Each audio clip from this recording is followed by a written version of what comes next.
Hello, Bozeman High School, and hello, world. This is Chris Islip from the Montana World Affairs Council, and we're bringing you a very special event today with special thanks to the Korea Economic Institute and the World Affairs Councils of America.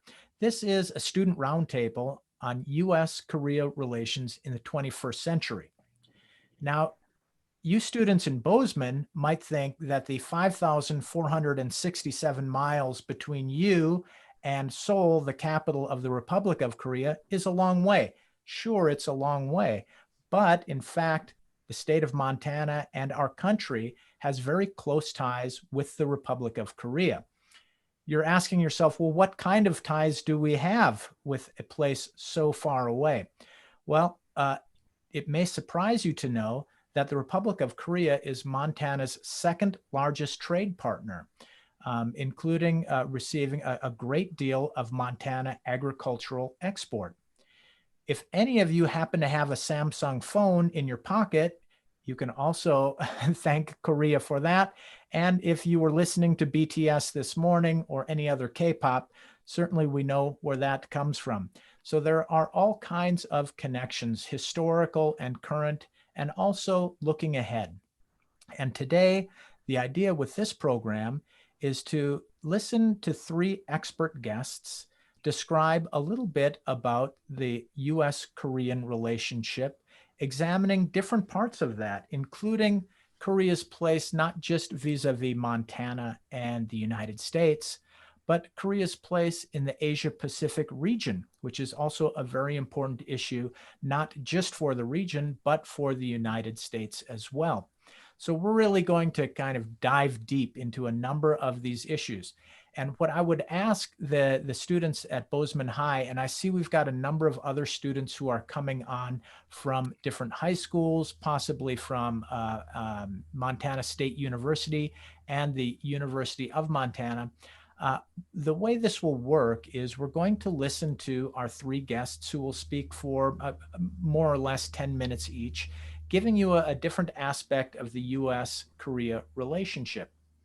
Then I'd like you to be ready to ask some questions, the super smart Montana student questions, if you will. So we will have then a question and answer series following the panelists, their remarks. So with that said, let me introduce our three panelists today. First, I'd like to introduce Mr. Weiyoung Ha. He is a Korean diplomat currently serving at the Republic of Korea Embassy in Washington, D.C. as a political counselor. On joining the Ministry of Foreign Affairs in 1998, Mr. Ha has served in various posts, including the Republic of Korea Permanent Mission to the UN office in Geneva and the Republic of Korea Embassy in Sri Lanka. He also served at the Republic of Korea National Security Council as an assistant to the president for peace and arms control. He enjoys weightlifting in his free time. Our next guest is Mr. Mark Taccola. He is the vice president of the Korea Economic Institute of America in Washington, D.C. Mark is a retired U.S. Foreign Service officer with the rank of minister counselor in September 2014. His last posting was as Minister Counselor for Political Affairs at U.S. Embassy London. Previously, he had served as Deputy Chief of Mission at the American embassies in Seoul, the Republic of Korea, Ulaanbaatar in Mongolia, that must have been very interesting, and Reykjavik, Iceland. Among his other postings were 2 tours at the U.S. mission to the European Union in Brussels, Minister Counselor for Economic Affairs at Embassy London, and Economic Counselor at U.S. Embassy in The Hague.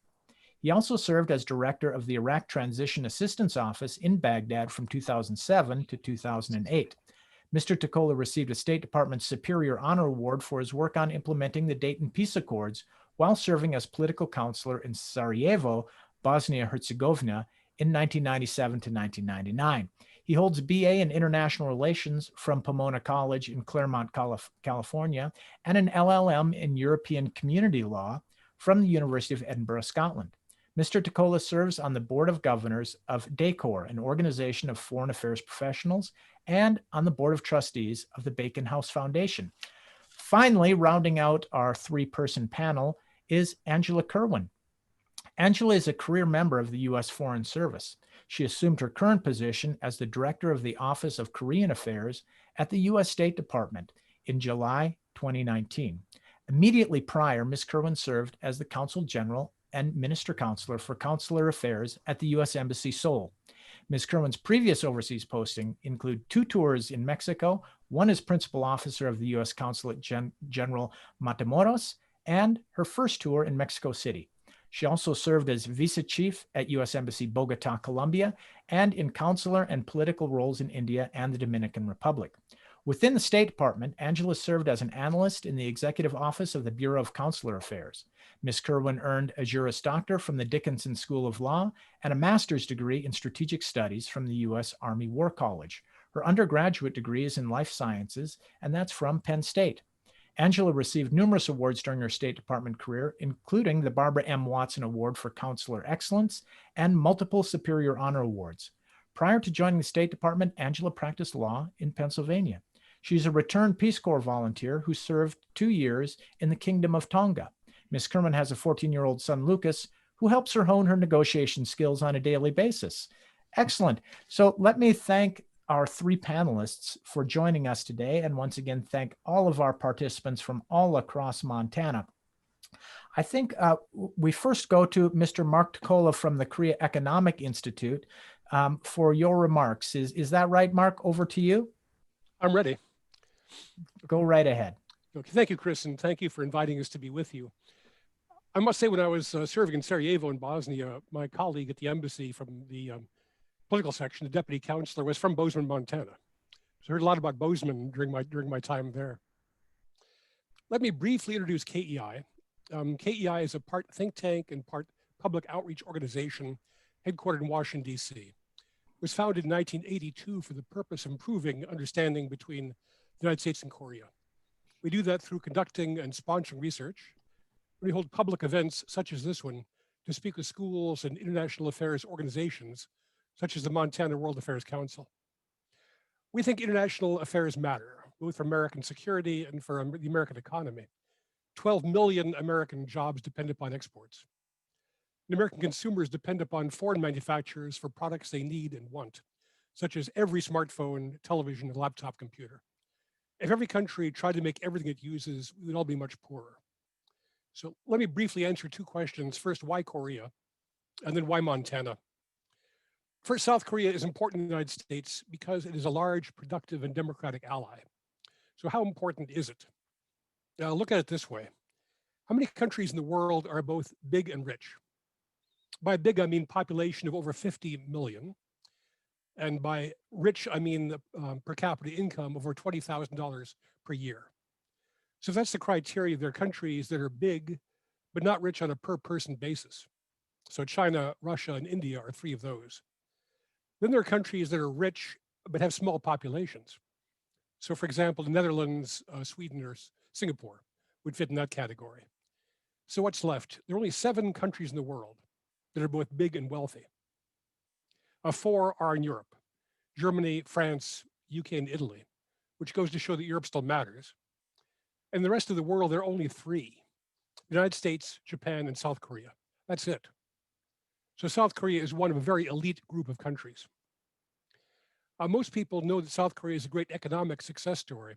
It's worth remembering too, it's a great example of democracy.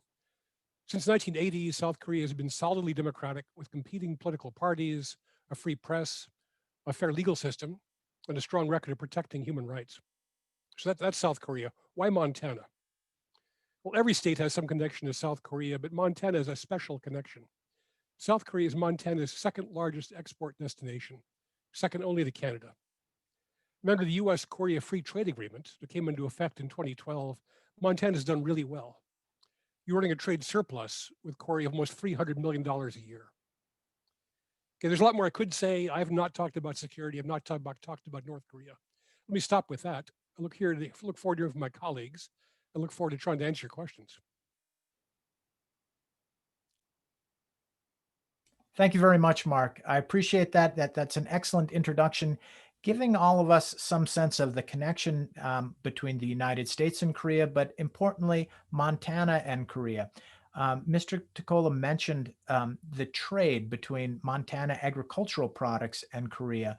You know, even if you're not a farmer or a rancher here in Montana, that trade affects all of us. That is money that comes into our state economy and supports all of us. It supports a tax base that brings you goods and services from the government, and it supports private sector business across the board. So let's keep that in mind as you think about some of the questions you might want to ask our panelists. Next, I'd like to go to Mr. Weiyoung Ha, who is coming to us from the Republic of Korea Embassy in Washington, D.C. You are very welcome, Mr. Ha. How are you? I think you're on mute, Mr. Ha. Yes, thank you very much. I'm really glad to be here. It's a bit of, surreal to me to meet everybody on the screen. These days everything seems really surreal. So, but anyhow, I'm really glad to be here. I feel very much privileged. I've never been to Montana, so it's a really shame I could not make a business trip to there to have this opportunity. And normally we do have this kind of event in the nice big room in KEI with the finger foods and the beer and wine, so that we could not remember anything we have discussed in the room. But this time, yes, on the screen, I'm really happy to have an opportunity to answer all the questions posing to me. Speaking of the money, it always comes to me as a little bit of a shock whenever I heard that my country became so rich. So looking around me, everyone is rich except me. So it is quite also a bit of unreal to me. We've been, in an excellent partnership with the U.S.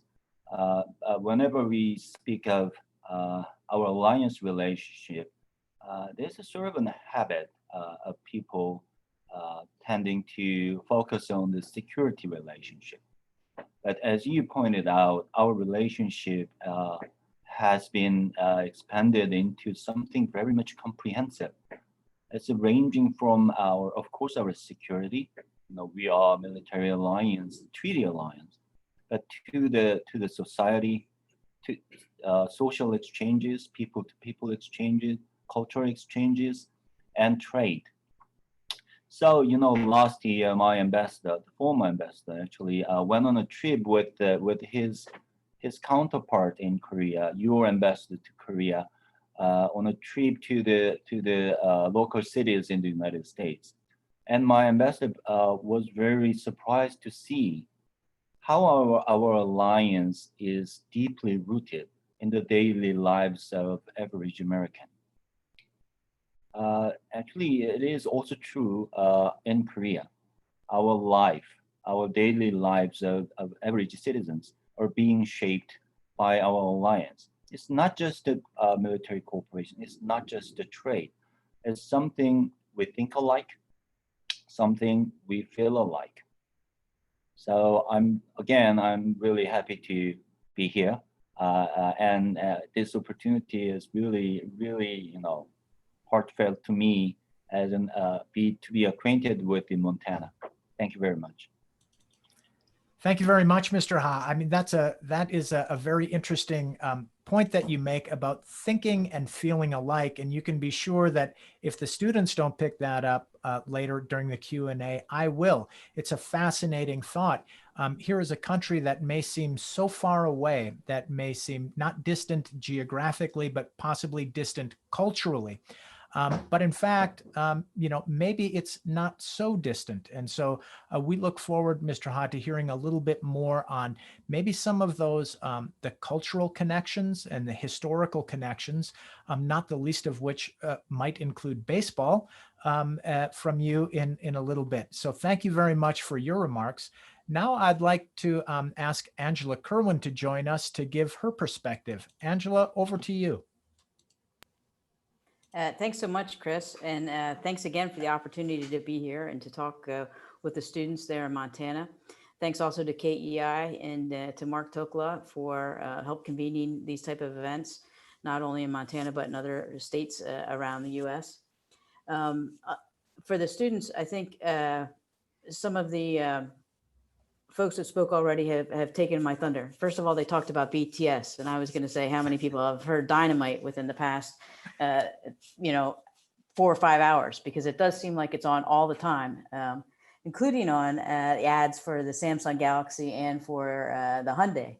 So if you're driving in your Hyundai, listen to Dynamite on your Samsung phone, and listen, don't drive and be on your phone at the same time, but you get the idea. You got a lot more connection with Korea than you may know that you do. Chris mentioned up front that I've got a son. He's actually 15 now, so he's in high school. He's about your age. He told me, don't be boring and don't be stupid. I don't know if I can do that, but that's my goal, not to be boring and not to be stupid. Which means I won't talk too long, because it's always better to take your questions. But I will start with taking away the question about baseball. We all found ourselves in this pandemic at the beginning of the year, March or so, and U.S. baseball was shut down. And I don't know about you, but I'm a big baseball fan. Tonight, of course, the World Series starts, and we got to figure out who we're rooting for tonight.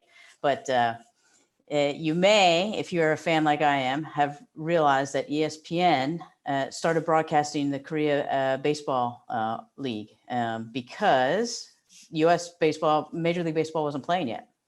And one of my great stories of being in Korea when I worked at our embassy there was attending the baseball games in Korea, which are fantastic. So I throw this out there before I talk about all the heavy issues. If you get a chance to travel to Korea, make sure you go during baseball season and try to get to a baseball game. It's way worth it. It's a lot of fun. And I've been fortunate because I've gone to baseball games in Mexico, Dominican Republic, Colombia, United States. Korea is a really fun baseball place. So there you go. All right. So sometimes I think people like myself who work in foreign affairs, and we've done it for a long time, we forget that we use terms that other people may not recognize or know. One of those terms is ally. And Korea is, in the US, are allies. So you'll hear us talk about alliance and being allies. That's kind of like the difference. And then we have other countries around the world that we talk about as being partners.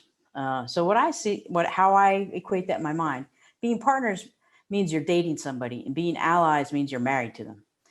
It's a higher level of respect, coordination, interaction, and it's the highest level that we have. And Korea is one of those countries that the United States is an ally of. We have something called a mutual defense treaty, which means that we will assist the Koreans, and we work together very closely. Many of you may know somebody in the U.S. Army or other military service, although mostly the largest number are Army, who has served in Korea. Right now, there are 28,500 U.S. troops who work and live and serve in Korea. Now, they work side by side with our Korean allies. We have such a good relationship that there's something called the Combined Forces Command, and it means that the Korean military is working every day with the U.S. military to counter threats in the region. And one of the biggest threats, which we have not yet talked about, is North Korea. So North Korea, right on the same Korean peninsula, whole different ballgame. And we like to talk sometimes about the differences between South Korea and North Korea. As Mark mentioned, South Korea is one of the big seven these days. North Korea is not. There's a very stark picture, and all you need to do is go on and Google it. It's a fantastic picture to see. And if you Google Korean Peninsula at night, you can see half of the Korean Peninsula from the north all the way up to the Chinese border is dark. From the 38th parallel south is lit up with lights. It's an economic success story in the democracy and transparent and open society of South Korea, and a dark and dismal picture in North Korea, which is under the rule of a dictator. So I think it's an interesting contrast. One of the areas that the U.S. and the Republic of Korea, sometimes I'll say ROK, we call the Republic of Korea ROK, ROK. So if I slip into that and you don't know what I'm talking about, that's what I'm talking about. So sometimes one of the areas that we are very close on is how do you deal with the North Korean threat? Because they've got some nasty weapons up there and we want to make sure that people are protected. So one of the things that we do is we make sure that we are coordinating on all aspects of our policy that deals with North Korea. How do you engage? What do you do if they don't engage? Those types of things. It's one of the, I'd say, sexier areas. It's one of the things that you'll see in the newspapers more frequently. You may not necessarily read about the great coordination that we have with the Korean government on health issues or environmental issues, or even economic issues, despite the fact that we have excellent cooperation in all those areas. But you'll probably read about things that deal with North Korea. Again, I will channel my son, although he's a little bit beyond this now, but I think you'll get it. And I'll quote Spider-Man to say that, you know, with great power comes great responsibility. And Korea has stepped up as it moved from a country that came out of a wartime setting 70 years ago and moved into this top 7. Not only is Korea a powerhouse, but it's also one of the regional leaders. And it has stepped up in the Asia Pacific region to work with countries that perhaps are not as economically sound, maybe don't yet share some of the values that we share, open and transparent, and democracy, and rule of law, freedoms of speech, freedom of religion, all of those types of things that we hold very close to us. But they have used their power as they have continued to ascend on the world stage to assist and to help the region as well. And on a global level, more and more on a global level, which we saw with much of how Korea has dealt with the COVID pandemic. Now, I don't want to, I've been talking a lot, so I want to make sure that we get to questions, and I'll stop there, but got lots of stories as the questions go through. So thanks very much. Angela, thanks a lot for that overview. You know, Angela, again, for everybody's information, is coming from the U.S. Department of State, and touching a little bit, not just on the importance of the Republic of Korea and U.S. relationship kind of across the board, touching a little bit on the issue of North Korea, which I'm sure we'll get some questions and comments on. So thanks to our 3 panelists who've given us maybe a little bit of a taste of the important issues. We've not really touched also on the importance of Korea in the Asia Pacific region as well, not just vis-a-vis the United States. So maybe we'll get into that a little bit too. But now I would like to go to Bozeman and to ask our students there to come onto video and onto audio and introduce yourselves. And maybe you have some questions for our panelists. Over to you. Okay, we're going to start them one at a time. They're going to be lining up here, so pardon us for the lag. That's okay. So let's do this, shall we? Can we take maybe 4 or 5 questions, or maybe 3 questions at a time, and then we'll have our panelists come in, and then we'll take 3 more. How does that sound? Okay, go ahead, Bozeman. Over to you. Hi, my name's Esme Hurd, and I'm a student at Bozeman High. And I'm curious, what role do arms sales play in the U.S.-Korea relationship, and how has that changed under the Trump administration? Okay, there's a question. I don't think I'm gonna parse these out. Why don't you all can come in on them as you like, or not come in. Over to our panelists. Yeah, Mr. Ha. Junior high school, and my question is. So, you know, sorry, Mr. Haas, stand by 1, please. I'm sorry. We'll Okay. get 3 questions, and then we'll come to you. all right, that's it. Go ahead, Bozeman. Okay, sorry. Hi, my name's Maya, and I'm a junior at Bozeman High School. And I was wondering, obviously in recent years, Korea's soft power and soft influence has grown a lot. And so my question is, how has the Korean government kind of been thinking of utilizing that, and like how do they kind of view that new development? Thank you, Bozeman. How about one more question? Hi, I'm Sasha. I was just wondering about during Korea's economic growth during like the 80s, and as they expanded into a far more expansive economy, how did that like affect Korea's relationships with other economic powers in the Asia area? Excellent. So those are three very interesting and very very analytical questions. Thank you very much, Bozeman. So maybe Mr. Ha, we'll start with you, but I'd like all of the panelists to come in on any question that you feel like you'd like to weigh in on. Okay. Yes, it's really thrilling to have these questions. As you pointed out, these are all very insightful questions. With respect to the arms sales, well, I would say this. We are purchasing a tremendous amount of weaponry from the United States. And it is mainly because, you know, the arms and the weaponry made by the United States is the top-notch product in the world. So to defend our nation, we obviously need that sort of first-grade weaponry. But at the same time, as Angela just mentioned, we are running a combined forces command.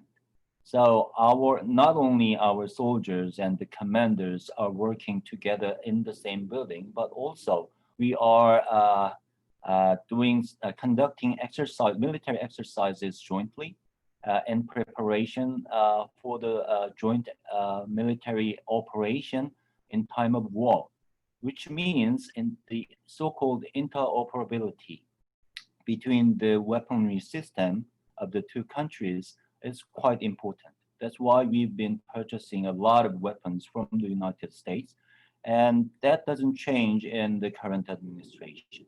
So that's my answer to the first question.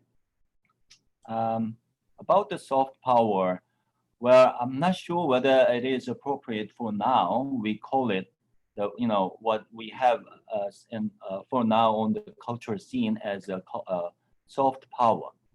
But what I know for sure is that we have a great artist in Korea, and they have their presence in the cultural scene around the globe, and also their influence in the cultural scene does not only come from their creativity or their talent in the music or performance or directing.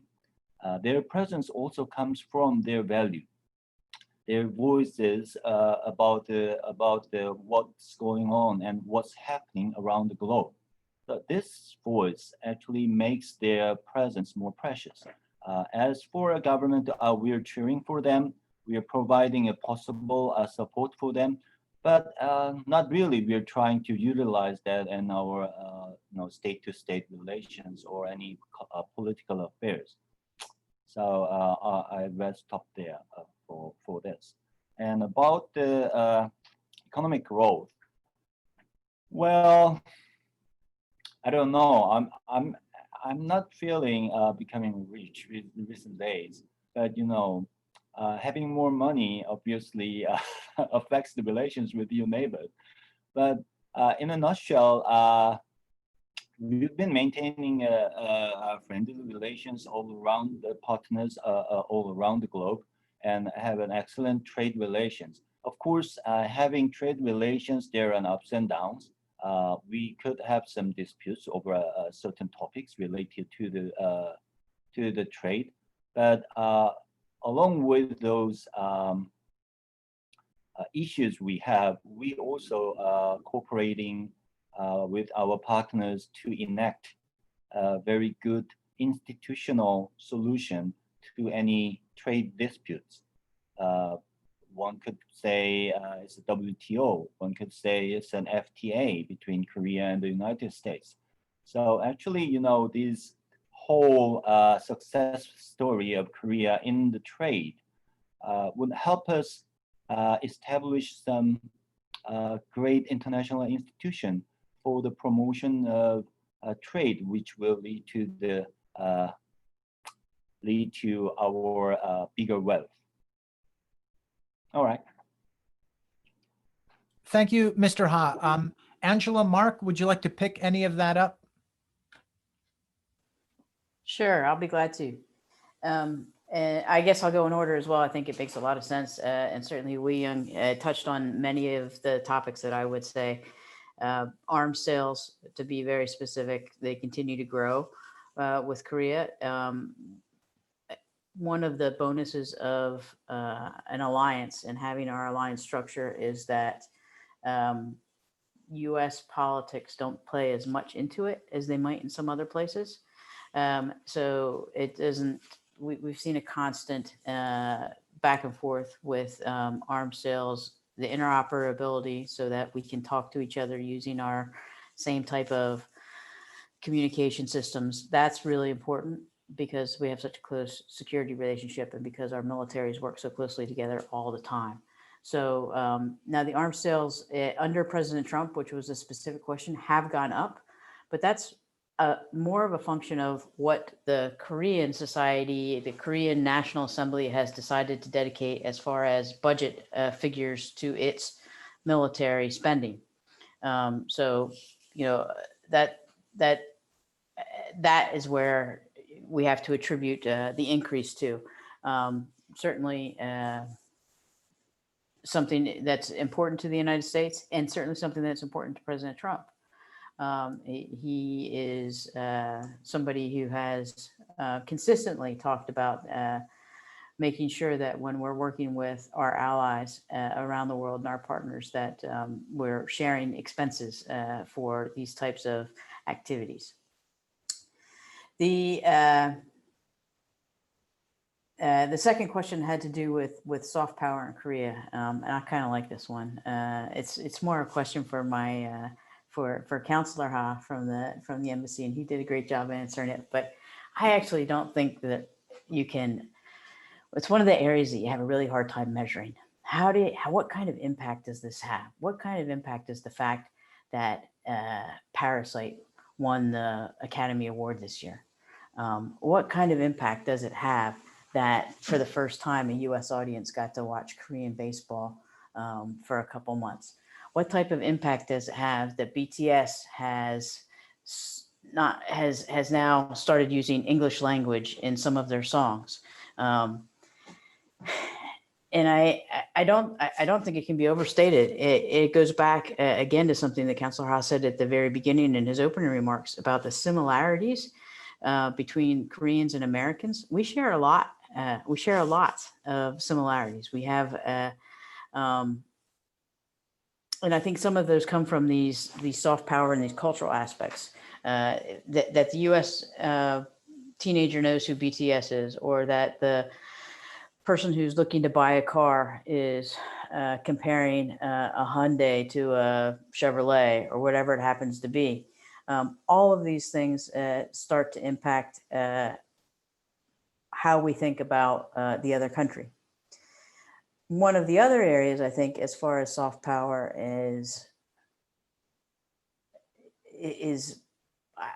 me, it falls a little bit more under what's called people-to-people contact. And what I think of when I think of this audience are the number of Korean students that study in the United States. And I think if I remember correctly, it's usually about 50,000 a year. So, you know, at any given time, we've got really tens of thousands of Koreans studying in various universities across the United States. When you have a chance to do that type of study in either direction, and I would encourage anybody on here, if you have a chance in your university age or your high school age to study abroad, whatever country you want to, it's worth it. You get to see how another culture acts, how another country reacts. You get to learn about them. And sometimes what that means is you take part of their values with you wherever you go. So if you have such a large number of Koreans who have chosen to study in the United States and continue their education here, they're taking back some of the things that they've learned that aren't necessarily the mathematics lesson, but the cultural lessons. Oh, well, this is the way they discuss the topics during a seminar in the United States, as opposed to how you would discuss them in Korea. Let's see if we can meld these together and get the best out of both worlds. So I think that that's a very important piece as well that we should pay attention to. The third question dealt with economic development and how does that work with other countries in the Pacific?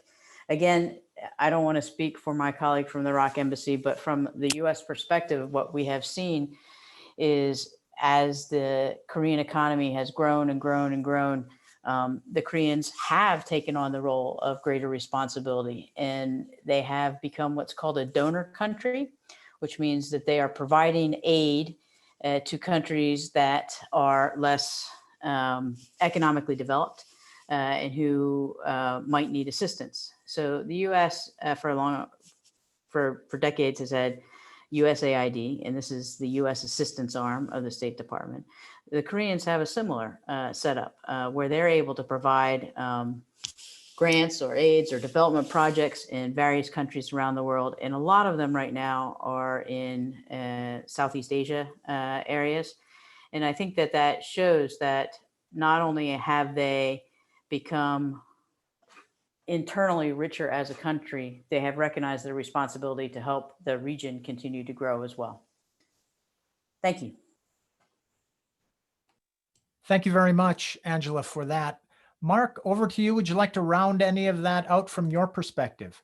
Real briefly, because I don't want to go to other questions. Let me just add one footnote per each point. First on weapons sales, yes, South Korea is always the top 4 of purchasers of American weaponry. But you should look too at the fact that South Korea has become an extremely capable weapons manufacturer and exporter in its own right. It's one of the few countries in the world that can keep up with advanced technologies in defense systems. So the US and South Korean military establishments are talking about things like artificial intelligence or robotics on the battlefield.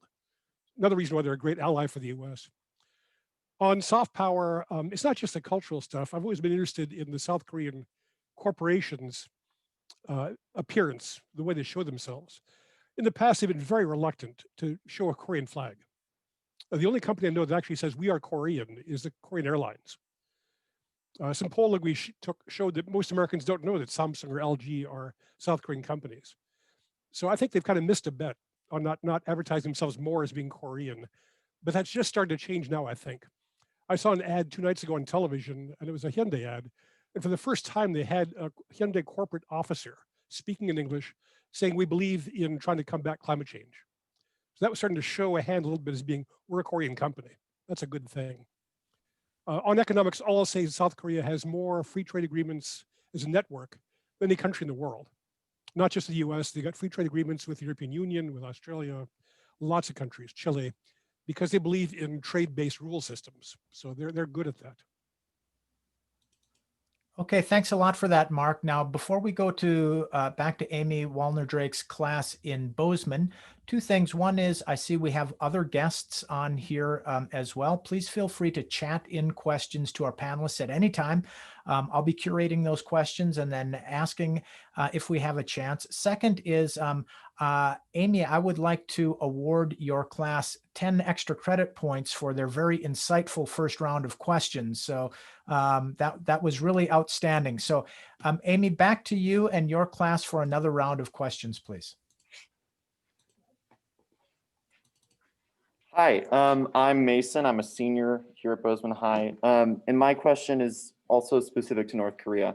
I'm just curious, with the development of all these different types of nuclear weapons and talk of different ways to deter North Korea, what in each of your opinions is the most effective way to deter or kind of combat the development of nuclear weapons in North Korea as a threat in general?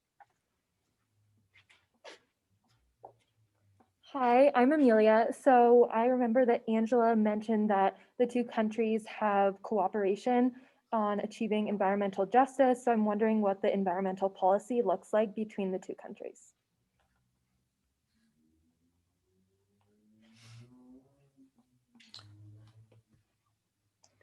And that's what we have for now. So we'll let you answer those two. Okay, that's great. Thank you very much, Bozeman High. Another couple very insightful questions here on effective nuclear deterrence and environmental policy.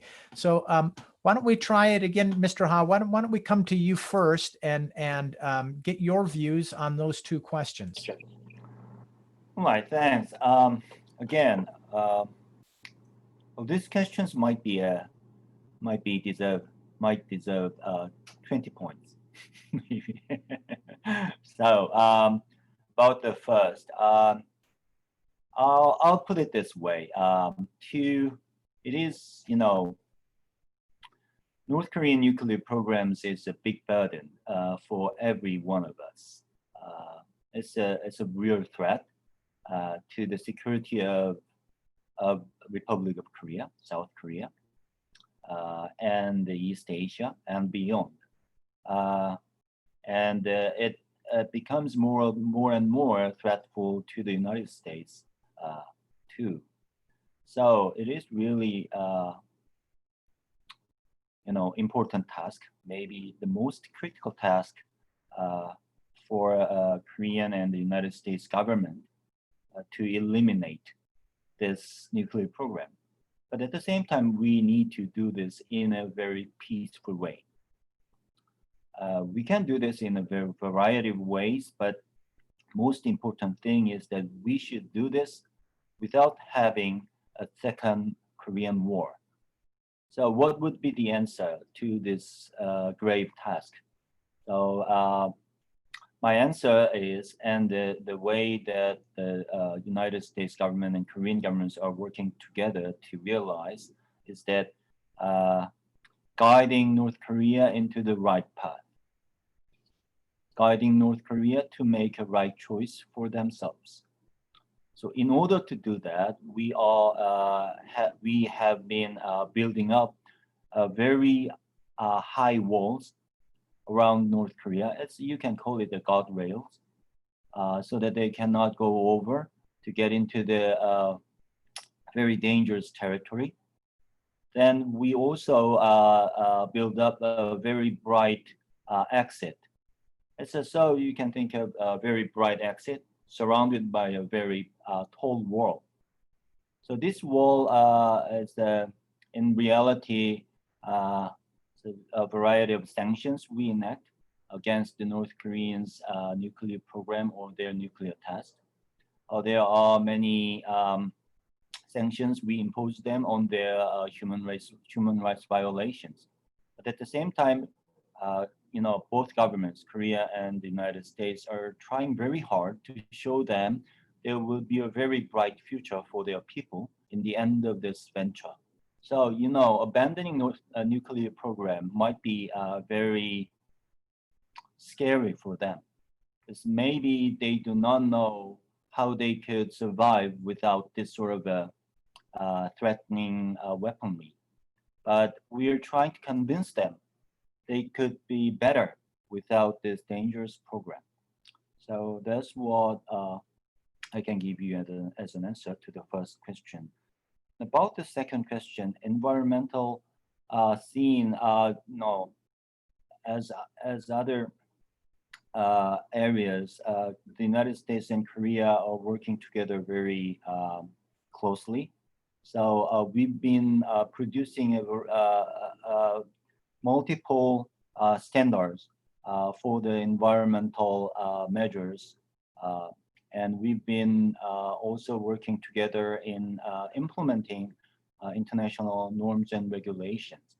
And at the same time, we are also collaborating in the science and technical field to come up with the better technology to fight against the climate change. So I'll stop there.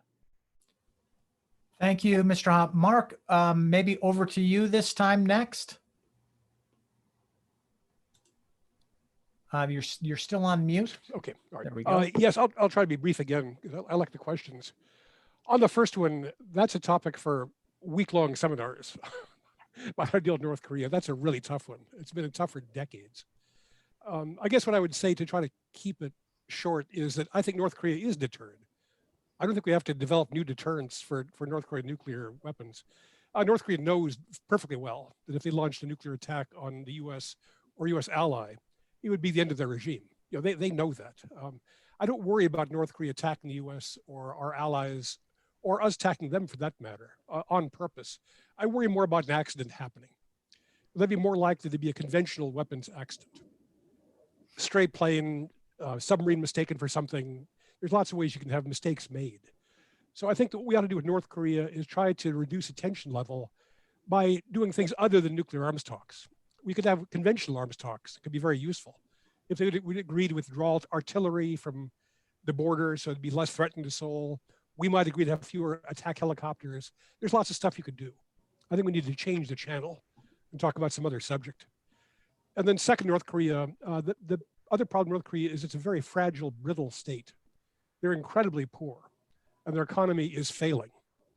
So I think that makes them dangerous in itself. I think South Korea, the United States, our allies, should try to think about how to nudge North Korea towards some economic reform that improve the lives of North Korean people and would make them feel less threatened.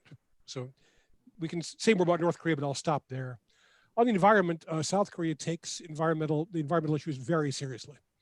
There's an island off the South Korean coast called Jeju. The South Korean government is working to make Jeju carbon neutral as an experiment. They're working on advanced battery technologies. They're good at this on the technological front and on international attitudes. So when the US is ready to talk about the environment seriously, sorry, Angela, we'll find the South Koreans to be a willing partner. Okay, thank you very much for that, Mark. Angela, over to you. I think we have about 4 or 5 minutes to go for our event. Over to you. Okay, thanks very much. Mason, good job on asking the tough questions about North Korea. There you go.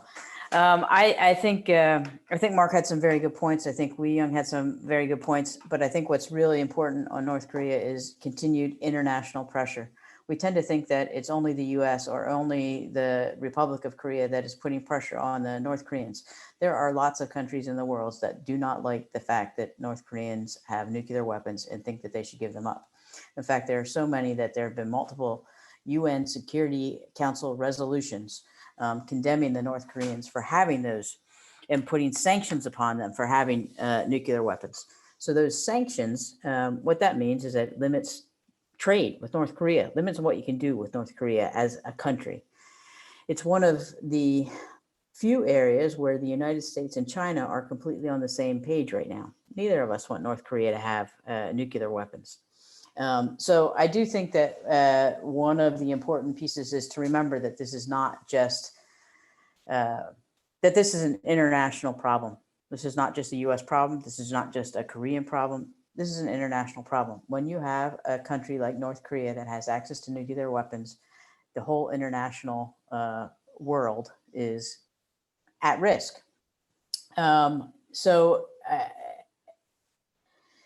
What's been interesting is to watch the effects of some of these UN sanctions on North Korea, and they've played a role. They've undoubtedly played a role, but North Korea has in some ways hamstrung itself even greater in the past 7 months with its own internally imposed restrictions based on COVID. You'll know that North Korea has said publicly a number of times that they do not have COVID in North Korea.